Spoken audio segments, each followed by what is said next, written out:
Hello, my name is Reverend Dr. May Elise Cannon, and today is May 18th. Today is day 225 since October 7th. Not that things began that day, but that was a horrific day. Some encouraging news. Cardinal Pizzaballa, the Latin patriarch, the Catholic leader of Jerusalem, was able to visit Holy Family Latin Church in Gaza. It was an unannounced visit. I'd encourage you to look up pictures. I'm here in Jordan still today. I heard yesterday morning that he was in Gaza. The pastor of that church, the Holy Family Parish, his name is Father Gabriele Romanelli. I had the opportunity to meet him when I was in Gaza in 2022. He was caught in Jerusalem in October when all of this began, and he was able to return with Cardinal Pizzaballa. He's not been able to return for 8 months, and so he accompanied the patriarch, and he is remaining in Gaza City with his community, which touches my heart. But what a beautiful gift that he's going to stay there. And when I met with him, I have pictures of him and another one of our staff members in front of the church. And we met with some of the members of the community, and we toured the annex, which of course doesn't exist anymore because it was destroyed in a bombing. But God be with them, the remaining Christians in Gaza and all of the people of Gaza. So let me tell you some of the things that happened in the last 24 hours. We talked about this some yesterday. Israel says that they have no plans to occupy Gaza, but its military has built a strategic corridor. This is that Netzarim corridor. This is suggesting a long-term presence. So there was more in the news about that today. Satellite images and other visual evidence shows Israel has constructed roads, outposts, and buffer zones along the Netzarim corridor, which runs from the Israeli border to the Mediterranean Sea, despite insisting that there are no plans to permanently occupy Gaza.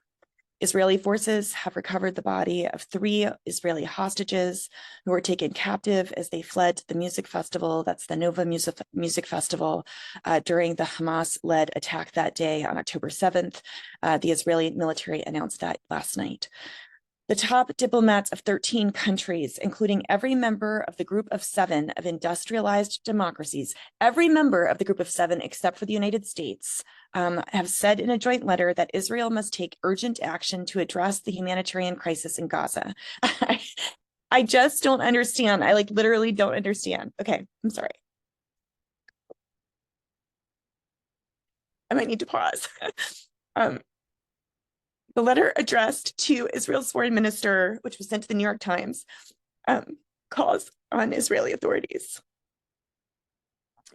to expand the amount of aid that is entering the territory and to take concrete action to protect civilians and to work towards a sustainable ceasefire. I just don't understand why that's so controversial. The main United Nations agency that aids Palestinians said that the number of Gazans who fled the southern city of Rafah since Israel began on May 6th has risen to more than 630,000. Many have been displaced to the central city of Deir al-Balah. So UNRWA is that agency, and they said that it is unbearably overcrowded with dire conditions. Israel's ground forces have pressed onward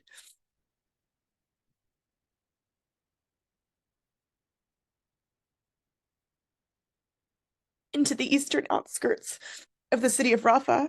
Today, strikes and artillery fire continues.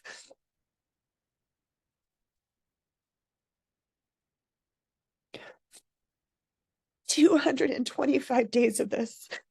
225 days. It is just astounding. It is just astounding. Israeli ground forces pressed onward. Strikes and artillery fire have continued, according to aid officials. Israeli forces are pushing closer to the center of Rafah, according to satellite imagery, which shows military vehicles and widespread destruction of neighborhoods more than 2.5 miles inside of Gaza.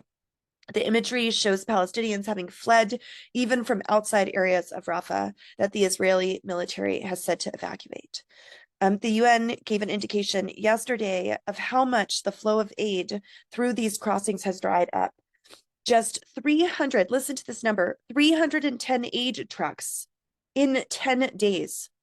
310 aid trucks in 10 days after Israel began its military incursion in Rafah, according to the United Nations. That's like no aid at all to a population that was already on the brink of famine and where famine had begun in the north. FIFA, soccer's global governing body, on Friday postponed a decision to temporarily suspend Israel over its actions during the conflict in Gaza and in the West Bank, saying it needs to solicit legal advice before taking up the motion. A group of American medical volunteers have been trapped inside of Gaza for about a week. They got caught when the Rafah invasion expanded. They'd intended to leave on Monday. It's been nearly a week. But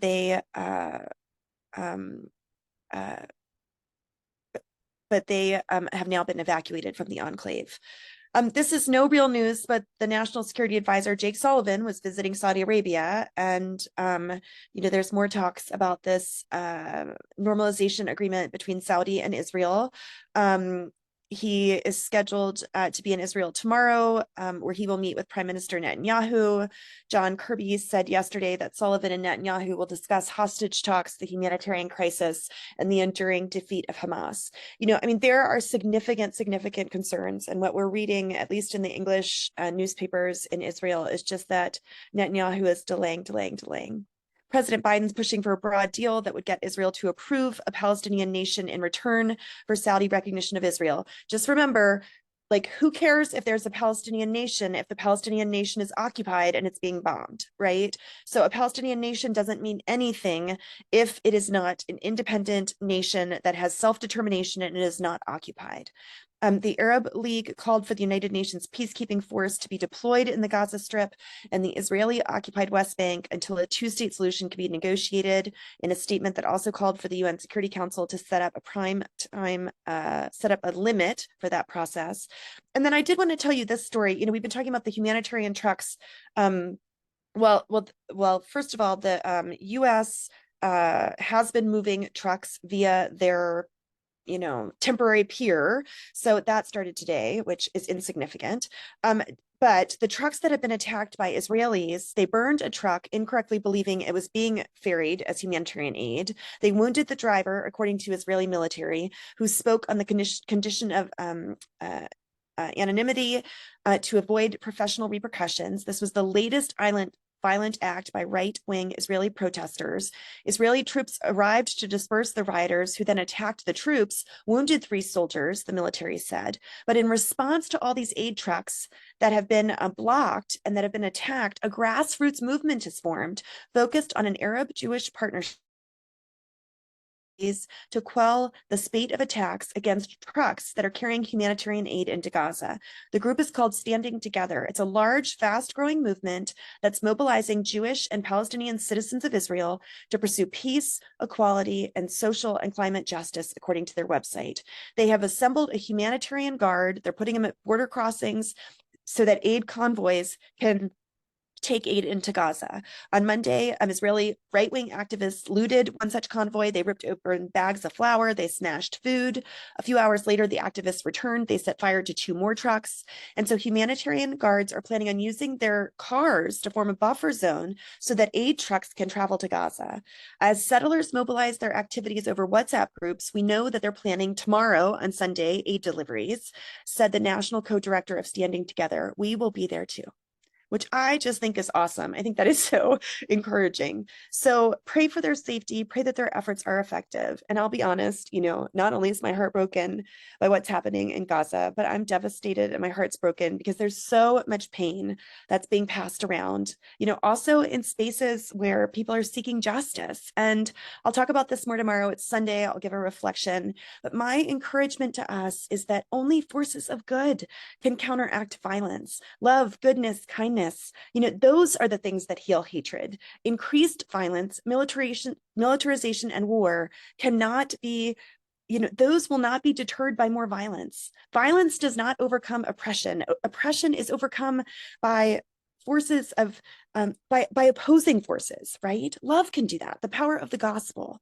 Oppression is overcome. I feel like the ultimate story of this is Christ put oppression to death on the cross, that life overcomes death, that light overcomes darkness, that love overcomes hatred. And so my hope and prayer is that we would just be compelled by those things: life over death, light over darkness, love over hatred, that those things would be the things that motivate us in our advocacy. That's my prayer. Might there be peace.